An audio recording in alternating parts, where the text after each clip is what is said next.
다니엘서 1장 1절부터 15절까지인데 하나님의 말씀이니까 다 같이 자리에서 일어서셔서 같이 봉독하도록 하겠습니다. 유다 왕 여호야김이 다스린 지 3년이 되는 해에 바벨론 왕 느부갓네살이 예루살렘에 이르러 성을 에워쌌더니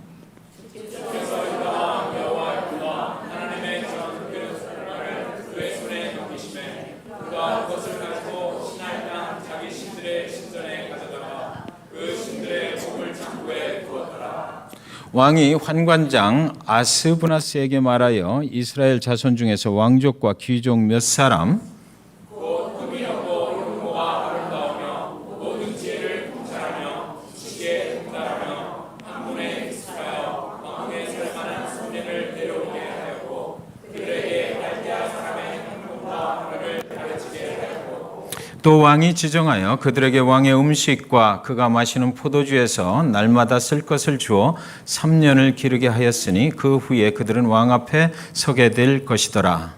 그들 가운데는 유다 자손 곧 다니엘과 하나냐와 미사엘과 아사랴가 있었더니 환관장이 그들의 이름을 고쳐 다니엘은 벨드사살이라 하고 하나냐는 사드락이라 하고 미사엘은 메삭이라 하고 아사랴는 아벳느고라 하였더라. 다니엘은 뜻을 정하여 왕의 음식과 그가 마시는 포도주로 자기를 더럽히지 아니하리라 하고 자기를 더럽히지 아니하도록 환관장에게 구하니 하나님이 다니엘로 하여금 환관장에게 은혜와 긍휼을 얻게 하신지라.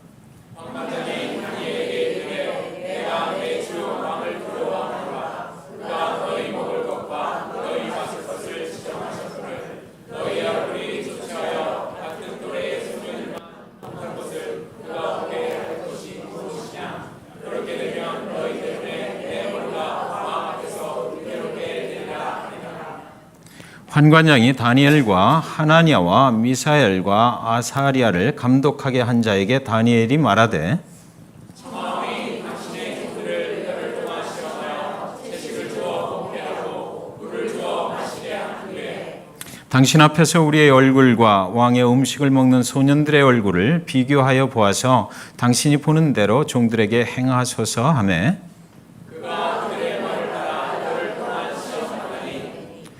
다 같이요. 열흘 후에 그들의 얼굴이 더욱 아름답고 살이 더욱 윤택하여 왕의 음식을 먹는 다른 소년들보다 더 좋아 보인지라. 아멘. 오늘 다니엘서를 이제 위기 극복 시리즈 첫 번째 출발을 합니다. 우리 인생에 위기가 오게 되면 대개의 경우는 본인의 잘못이나 또 본인이 저질렀던 어떤 죄로 인해서 위기를 맞이하게 될 수 있습니다.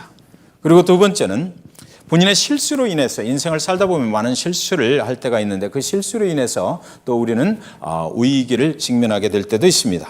또 우리는 믿음 생활을 한다고 하지만 제대로 안 하고 하나님의 뜻을 무시하고 하나님을 무시하다가 이런 인생의 위기를 또 맞게 되기도 하는 것입니다. 그렇다면 여하튼 우리는 그 위기를 빠져나갈 수 있는 그런 묘책을 가지고 있지는 않습니다. 그렇다면 하나님의 말씀 속에서 우리가 인생의 위기를 만났을 때 어떻게 하면 된다라고 말씀하고 있는지 그것을 우리는 깨달아야만 알아야만 우리의 인생에 오는 위기를 거뜬히 이기며 나갈 수가 있게 되는 것입니다. 우리는 어떻게 그 위기를 넘어갈 수 있을까요? 한때 전 세계 역사에 로마는 우리가 잘 알고 있는 것처럼 세계의 최강대국으로 군림을 했던 적이 있습니다. 로마는 그 군사력을 바탕으로 해서 많은 나라들을 점령을 해버렸어요. 그리고 그 로마에서부터 점령한 나라까지 그 속국들까지 길을 다 뚫어버린 것입니다. 그래서 모든 길은 로마로 통한다라는 이런 말을 우리가 사용을 합니다. 로마에 대항을 한다는 것은 그때 당시에 몸에 기름을 붓고 불 속에 뛰어드는 것과 마찬가지였습니다. 감히 로마를 상대로 싸워서 이길 수 있다고 생각하는 사람들이 없을 정도로 로마는 강했습니다. 그러나 이러한 판단을 그 당시에 완전하게 뒤집어 엎어버린 한 사람이 세계 역사에 등장을 하는데 그 사람이 바로 카르타고 출신의 한니발이라는 사람입니다. 스크린을 한번 좀 넘겨주시기 바랍니다. 이 사람은 도저히 넘을 수 없다고 알려진 그 알프스를 넘어갑니다. 노마를 공격을 하기 위해서 10만 명의 군인들 그리고 37마리의 아주 거대한 덩치의 코끼리를 이끌고 알프스를 넘어서 북부 이탈리아에 나타납니다. 그리고 로마군들을 싸워서 무찌르게 되는 것이지요. 로마군들에게는 정말 상당한 충격이었다 하는 것이죠. 절대로 자기 나라를 침공할 수 있는 그런 사람이 없을 것이라고 생각했는데 이 한니발이 그 짓을 해버린 거예요.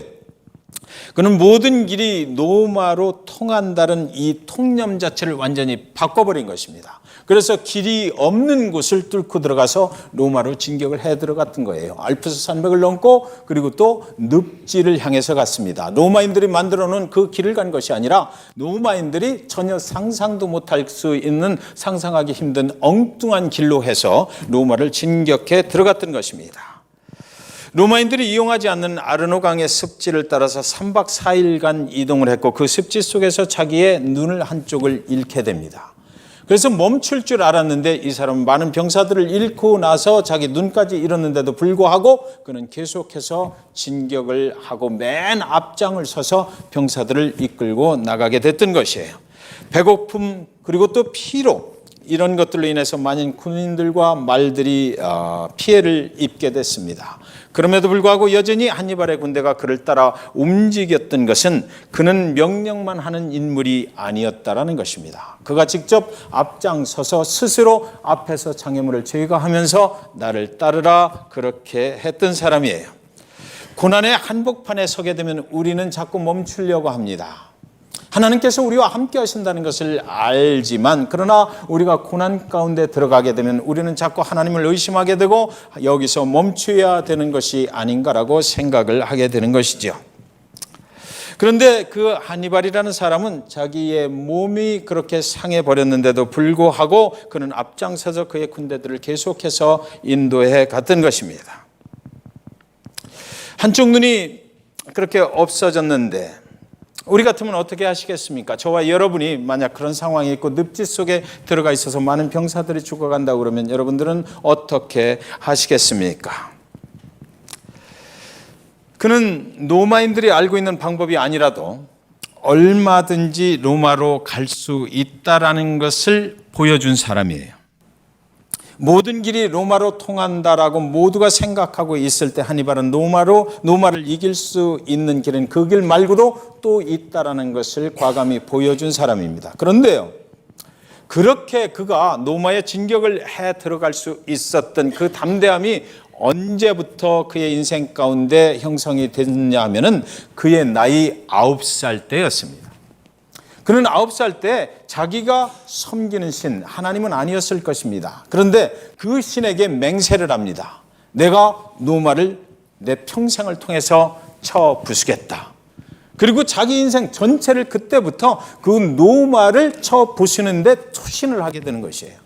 이렇게 사람이 한번 결단을 하게 되고 뜻을 정하게 되면 굉장히 무서운 것이죠. 그의 인생이 자기가 결단한 그 뜻을 정한 것에 따라서 움직이게 되기 때문입니다. 어린 나이 9살에 그가 자살을 해서 나중에 죽게 되는데 64세까지 살았습니다. 그때까지 자기는 그 자기의 결단한 9살 때 결단한 그대로 그것을 이루기 위해서 모든 인생의 전부를 거기다 투자를 하고 바쳐버렸던 것이에요. 로마를 치는 것은 그의 평생에 꼭 이루어야 할 일로 그가 결단을 했고 그 결단한 대로 그의 모든 인생을 바치면서 살았습니다. 오늘 본문 속에서 한 인간이 결단을 하게 될 때 무슨 일이 일어나는가 그것을 우리는 보게 됩니다. 한 사람의 인간이 자기의 뜻을 하나님 앞에 정하고 나갈 때에 어떤 결과를 그 인생에서 볼 수 있게 되는가를 우리는 보게 되는 것이에요. 다니엘서 1장 1절에 보면 유다 왕 요야김이 다스린 지 3년이 되는 해에 바벨론 왕 느부갓네살이 예루살렘에 이르러 성을 에워쌌더니 세계를 통치하는 힘의 나라들 스크린 넘겨주시기 바랍니다. 맨 먼저 이스라엘 백성들이 노예로 400년 이상을 살았던 그 세계 역사에 등장하는 애굽을 우리가 생각할 수가 있습니다. 그런데 이 애굽이 아수르의 힘에 의해서 무너집니다. 그리고 나서 다시 이 아수르의 그 강한 힘이 다시 바벨론이라는 나라에 의해서 또 무너져 내려요. 그리고 나서 이 바벨론도 오래 가지 못하고 또 페르시아에 넘어갑니다. 그리고 나서 헬라의 알렉산더 대왕에 의해서 또 세계는 또 재패가 되고, 그리고 나서 또 로마로 넘어가는 것이지요.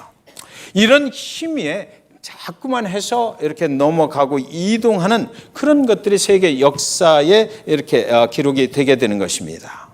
세계 최고의 힘이 신약 시대에는 이 로마에 넘어가게 되었던 것이에요.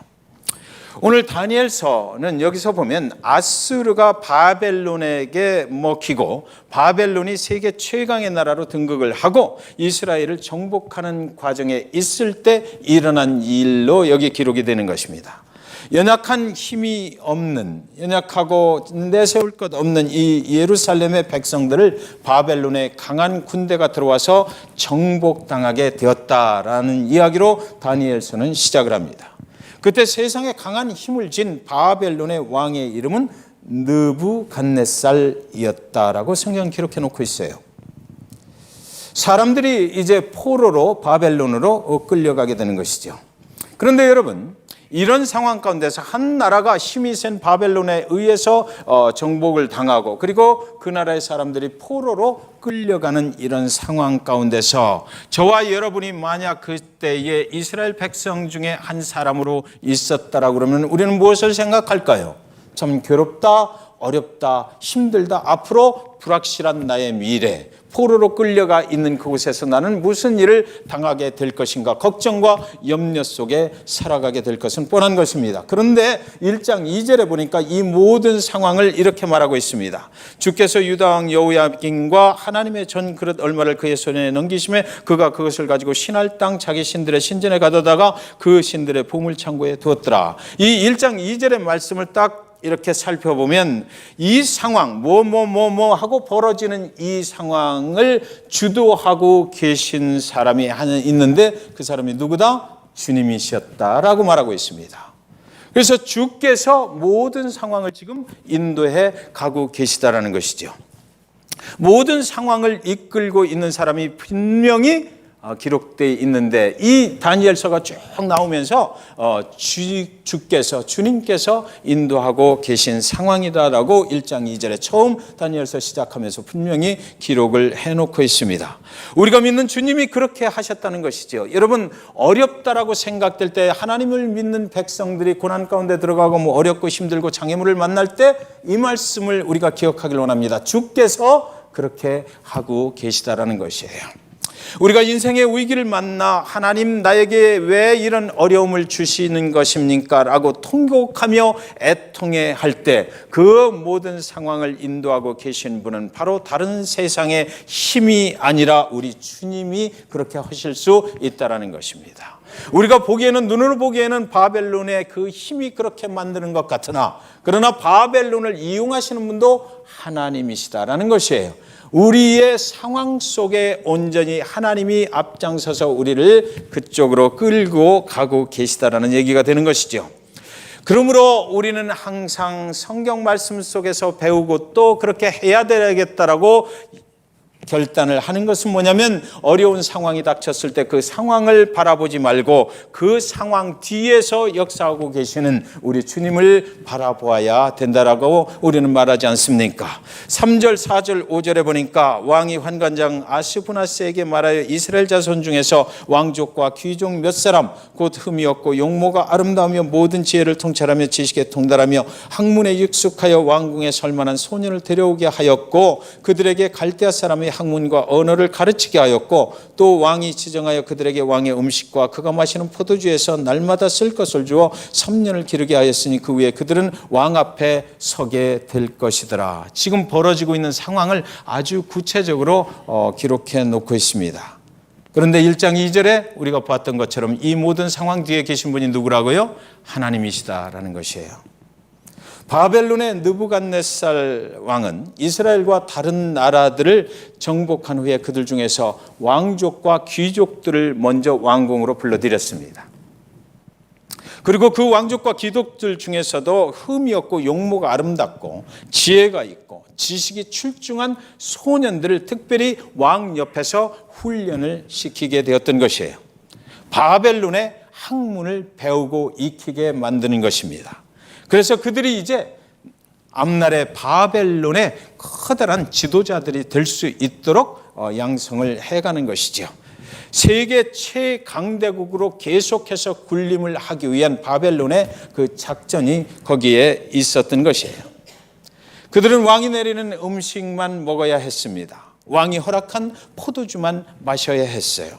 그렇게 3년을 훈련을 받고 나면 이제 그 후에 왕 앞에 나가서 말을 하고 우리나라가 이렇게 됐으면 좋겠습니다라고 이렇게 제안을 할 수 있는 그런 자리로 옮겨가게 되는 것이죠.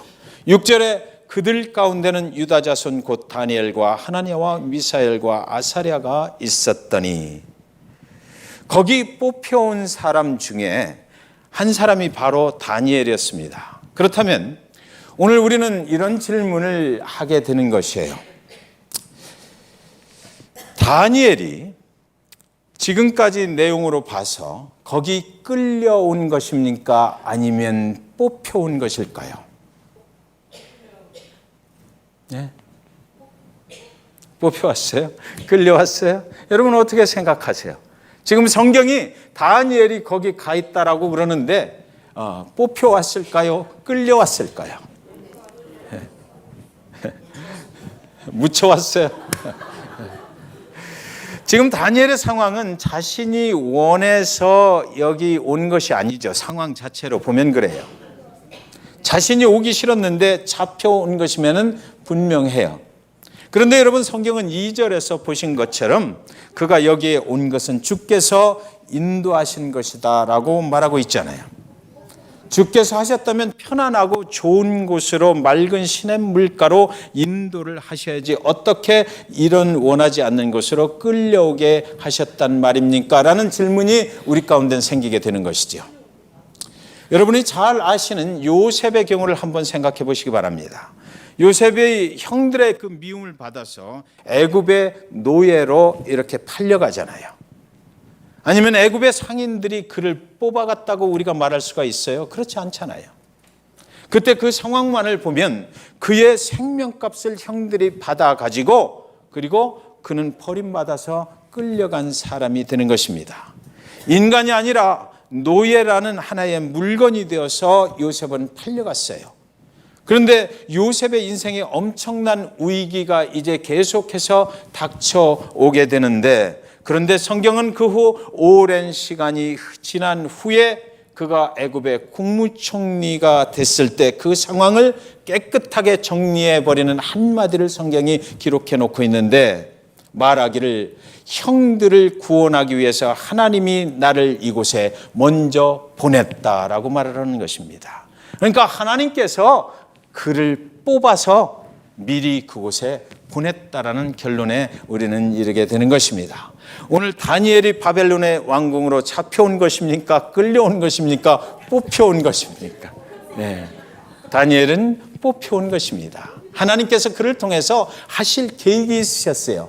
그가 위기 속에 집어넣어져서, 그러나 그곳에서 하나님께서는 그의 여러 가지 어려움들을 통해서 하나님이 원하시는 그런 계획이 있으셔서 거기다 갖다 놓으셨다는 것입니다. 이스라엘의 구원과 회복을 위해서, 또는 하나님의 영광을 나타내게 하기 위해서, 아니면 바벨론 앞에 여호와 하나님이 누구이신지를 그 다니엘의 모든 삶의 부분들을 통해서 보여주기 위해서 하나님은 그 계획을 세우시고 다니엘을 그곳으로 뽑아서 갖다 놓으셨다는 것입니다. 혹시 저와 여러분 중에 오늘 이 시간 인생의 위기를 뚫고 나가시는 분 계십니까? 그 위기 속에서 어려워하고 힘들어 하시는 분이 계시냐고요? 그렇다면 오늘 이 시간 이 말씀을 기억하시기 바랍니다. 이 위기라는 상황 가운데 들어오게 하신 분이 하나님이시다라는 것. 그리고 하나님께서는 나를 뽑아서 거기다 갖다 놓은 것이지 내가 거기에 질질질질 끌려서 와 있는 것이 아니다라는 것입니다. 하나님은 저와 여러분을 뽑아서 하나님의 영광을 드러내기를 원하시고 하나님이 하나님 되심을 드러내시기 위해서 얼마든지 우리를 그렇게 뽑아가실 수 있다라는 것이에요. 내가 당하고 있는 이 인생의 위기는 하나님의 섭리 가운데 있다라는 것입니다. 그 사람을 통하여 하나님이 살아계심을 보여주기 위해서 하나님은 나를 뽑아서 그쪽에 갖다 놓으셨다는 것이에요. 그 사람을 통해서 하나님의 영광을 결국 나타나게 될 것이라는 것입니다. 믿는 자들이 겪어야 하는 인생의 위기 속에는요, 항상 하나님을 포기하게 하는 그런 고난이나 유혹 또한 따라오게 됩니다. 오늘 7절에 보면 이렇게 말합니다. 환관장이 그들의 이름을 고쳐 다니엘은 벨드사살이라 하고 하나냐는 사드락이라 하고 미사엘은 메삭이라 하고 아사랴는 아벤느고라 하였더라. 다니엘이라는 이름의 뜻은 하나님이 나의 심판주라는 뜻입니다. 스크린 넘겨주시기 바랍니다. 하나님이 심판의 주인이 되심을 믿고 두려움과 떨림으로 온전한 믿음으로 살겠다는 뜻이에요. 나의 생명의 주인은 하나님이시라는 뜻입니다. 그런데 그 이름을 바벨론의 환관장이 바꾸어 주었어요. 벨드사살이라고 바꾸어 주었거든요. 이 벨드사살이라는 뜻이 무엇이냐면, 벨드사살은 원래 두 단어가 합해져서 한 이름을 만들었는데 벨드사살이에요. 그래서 바벨론의 신이 너의 심판자가 되신다라는 뜻입니다. 하나님이 나의 심판의 주가 되신다라는 뜻을 이 환관장이 바꿔주기를, 그것은 옛날 상황이야, 이제는 너는 상황이 바뀌었어, 그래서 우리 바벨론의 신이 너의 심판자가 되신다라고 바꿔줬던 것이에요. 그러면 바벨론은 어떤 나라입니까? 그 나라의 왕을 신으로 섬기는 나라입니다. 그러니까 왕에게 복종하고 충성할 때에 내 인생이 보장될 수 있다라는 이름으로 바꾸어 주었던 것이죠. 하나님을 버리고 바벨론의 신을 섬기라는 이름인 것입니다. 이때 다니엘은 어떻게 합니까? 여러분, 지금 이 상황이 여러분의 상황이었다면 어떻게 하시겠는가 한번 생각해 보시기 바랍니다. 여러분, 포로가 되어서 끌려갔는데, 끌려가는 것은 그 나라의 왕궁이었어요. 왕궁에서 환관장이 나와서 아주 지혜로운 사람이라고 특별히 인정을 해주고 3년간 왕궁에서 만들어주는 궁중 별미를 먹게 해주고 공부하고 난 후에 3년 후에는 왕 앞에서 왕을 도와서 세계 최강국의 나라의 정치를 해나가는 핵심 멤버로 세워주겠다. 상황은 이런 거죠, 지금. 그런데 다만 그동안 믿고 살았던 신앙을 버리라고 요구를 하는 것입니다. 여러분 같으면 어떻게 하시겠습니까? 여러분의 자녀가 만약에 그런 자리로 뽑혀갔다면, 여러분은 자녀가 엄마, 내가 어떻게 할까요? 라고 어머니한테 물어본다면, 그러면 여러분은 여러분의 자녀들에게 어떻게 대답을 하시겠습니까? 이 상황이 지금 다니엘에게 인생의 위기입니까? 아니면 출세할 수 있는 절호의 기회입니까?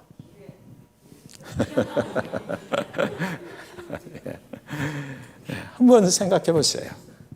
8절에 다니엘은 뜻을 정하여, 8절로 가면 이제 다니엘의 거기서 뭔가 뜻을 정합니다. 뜻을 정하여 왕의 음식과 그가 마시는 포도주로 자기를 더럽히지 아니하리라 하고 자기를 더럽히지 아니하도록 환관장에게 구하니, 다니엘에게서는 그것은 기회가 아니라 커다란 위기라고 인식이 됐다는 것입니다. 그 상황을 하나님 중심으로 다니엘은 보았던 것이에요. 하나님을 버리라는 요구, 그것은 다니엘에게는 치명적인 위기로 작용을 했던 것이죠. 내 중심이 아니라, 그러니까 지금 내가 벌어지는 이 상황 속에서 하나님을 버리라고 요구를 받는다 하는 것은 나의 인생에는 커다란 위기라고 다니엘은 생각을 했던 것입니다.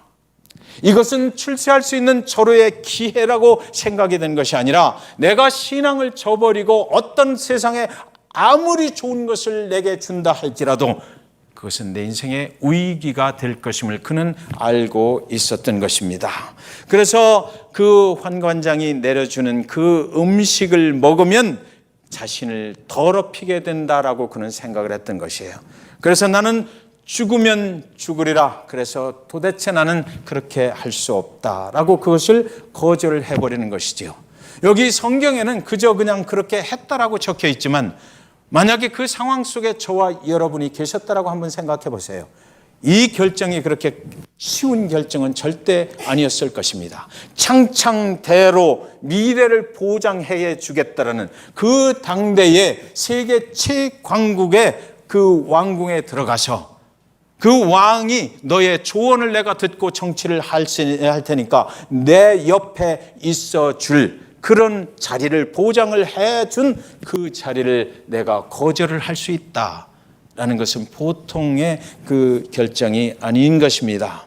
받아들이면 출세할 수 있는 그런 기회예요. 세상의 명예와 권력을 줄 수 있는 그런 상황을 그런 거절을 해버렸던 것입니다. 그리고 다니엘서를 계속 읽어나가다 보면은요, 8장 1절에 보면 나 다니엘에게 처음에 나타난 환상은 뭐 이렇게 이야기가 하고, 또 8장 15절에도 보면 나 다니엘이 이 환상을 보고 그 뜻을 알고자 할 때에 뭐 이렇게 나오고요. 그리고 나서 또 9장 2절에도 보면 곧 그 통치 원년에 나 다니엘이 이 책을 통해 여호와께서 뭐 이렇게 나가요. 자, 그러면 지금 상황을 다시 한번 정리를 해보면 환관장이 그의 이름을 벨드사살이라고 바꿔줬어요.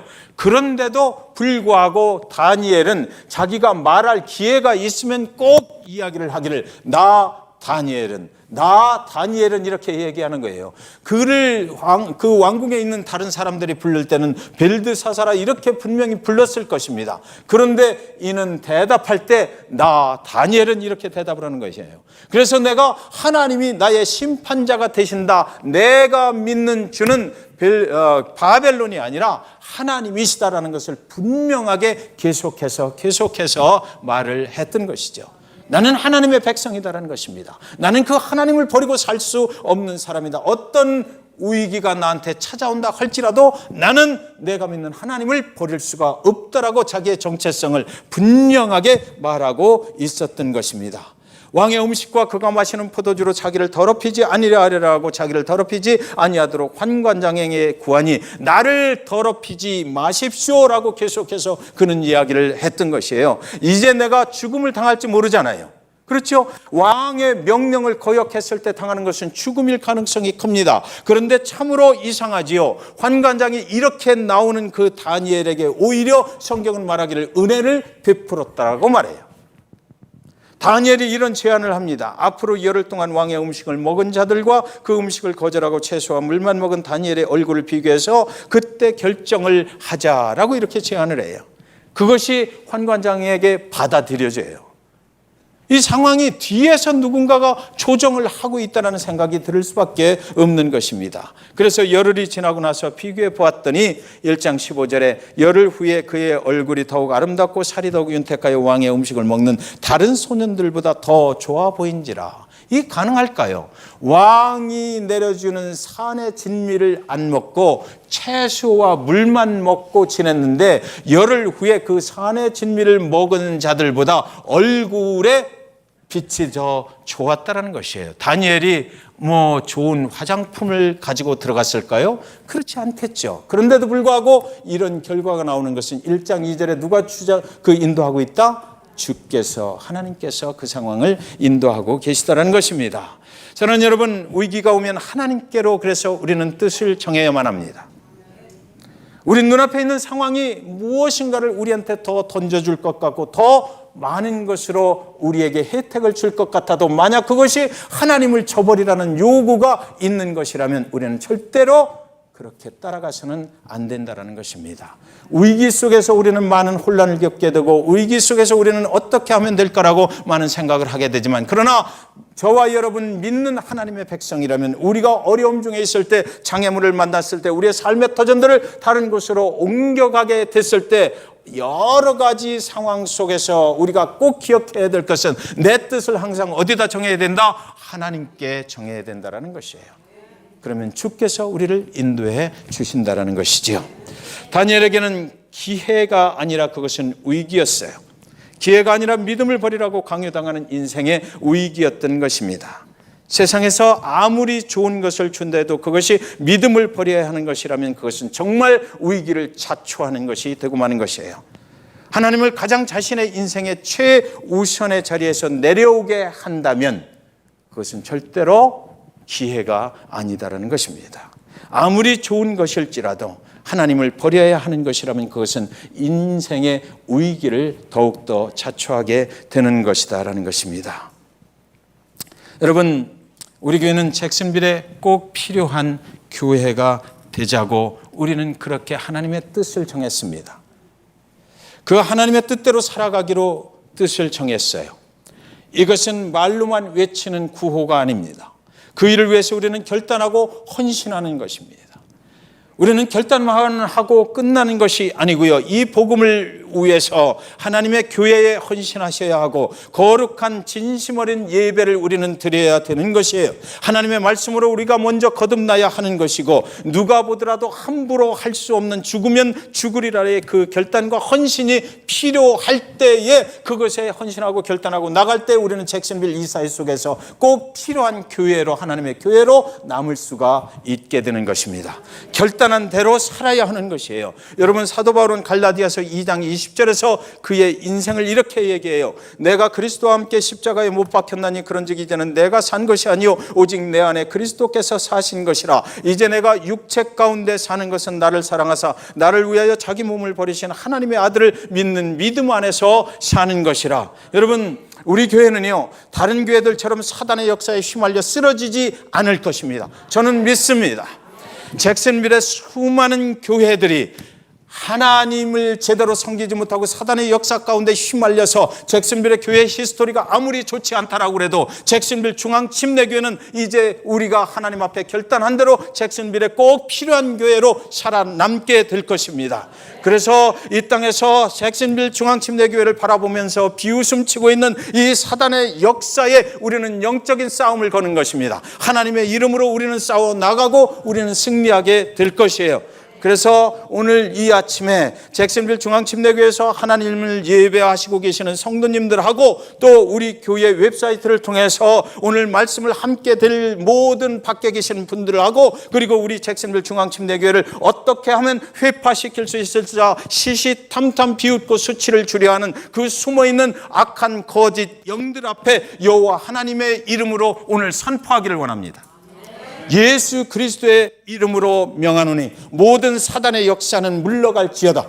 예수 그리스도의 이름으로 명하노니 하나님의 교회와 성도들을 무시하고 조롱하고 비웃고 거짓으로 붕괴시키려 하는 숨어있는 모든 거짓된 영들은 예수 그리스도의 빛 앞으로 완전하게 드러낼지어다. 십자가의 죽으심으로 우리를 살리신 예수 그리스도의 그 이름으로 명하노니 잭슨빌의 교회들을 붕괴시키려 하는 악한 영들은 십자가의 그리스도의 이름으로 명하노니 모두 완전하게 물러갈지어다. 물러갈지어다. 물러갈지어다. 하나님의 교회와 성도들 앞에서 완전하게 물러갈지어다. 사랑하는 여러분, 여러분들은 자세히 모르실지 모르겠지만 저는 계속해서 이런 사단의 영들이 우리 교회를 회파하려고 하는 그런 것을 저는 경험하면서 살아가고 있습니다. 그래서 우리 성도님들 앞에 오늘 이 다니엘의 그 믿음을 통해서 우리가 겪어나가는 이런 믿음의 위기 속에 들어갔을 때 우리가 어떻게 나가야 되는지를 다시 한번 하나님의 이름으로 선포하고 우리가 그것을 자각을 하고 그래서 지금 현재 벌어지고 있는 이 상황 속에서 우리가 누구를 의지해야 되는지 우리를 위해서 십자가에 그 목숨을 주셨던 그 예수 그리스도가 빠져버린 교회는 절대로 안 된다는 것을 그래서 우리가 승리하고 우리 교회가 온전히 하나님의 일을 이 땅에서 주신 비전을 온전히 잭슨빌에 선포하며 나가기 위해서는 우리는 이런 결단이 필요하다는 것입니다. 하나님 앞에 뜻을 정하는 것이 필요하다는 것이에요.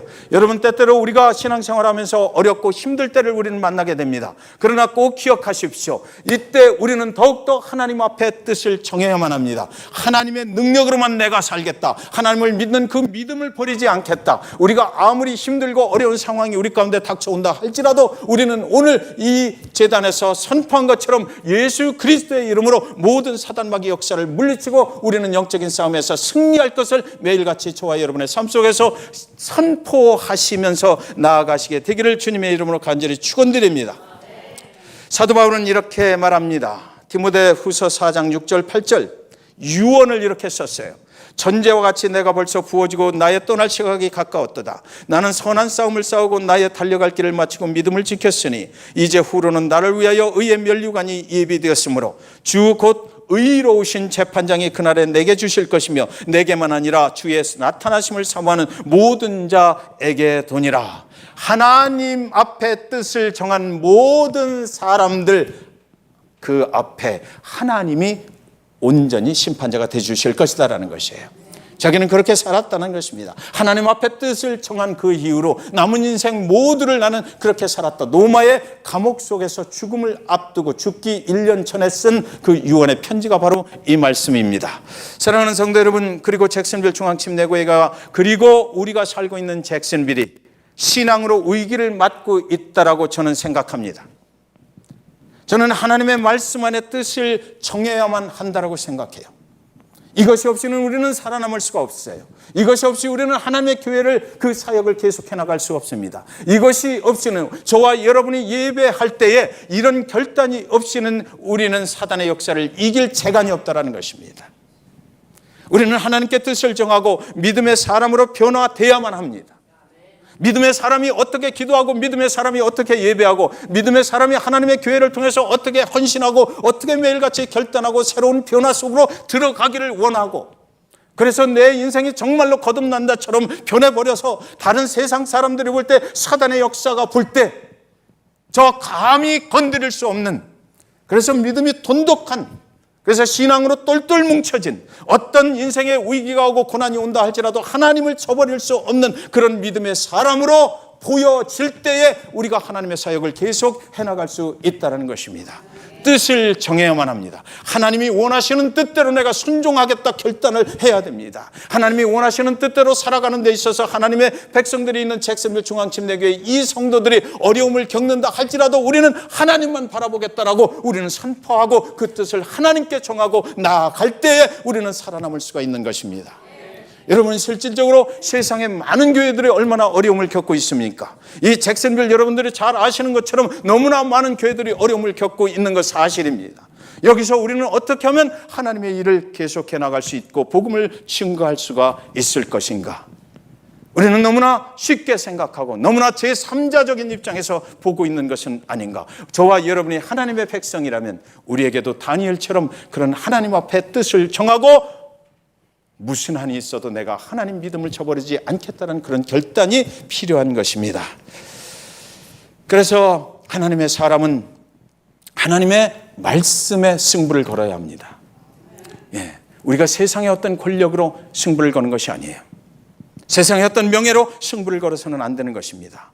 하나님의 사람은 하나님께 드리는 예배에 또한 생명을 걸어야만 합니다. 일주일에 한 번 나와서 예배하면서 이 예배에서 실패한다면 우리가 어떻게 이 이민자의 삶을 성공적으로 믿음의 사람이라고 하면서 살아갈 수가 있겠느냐고요. 그것이 바로 하나님께 뜻을 정한 사람들이 힘쓰고 애써야 할 모습인 것입니다. 그러면 다니엘을 사자굴 속에서 건져주신 그 하나님이 저와 여러분을 건져주실 것입니다. 상처 하나도 안 나게 만들어 주실 것입니다. 하나님께 뜻을 정하시고 하나님의 능력으로 우리 모두가 인생의 위기를 극복해 나가시는 저와 여러분 모두가 되시기를 주님의 이름으로 간절히 축원드리는 것입니다. 기도하겠습니다.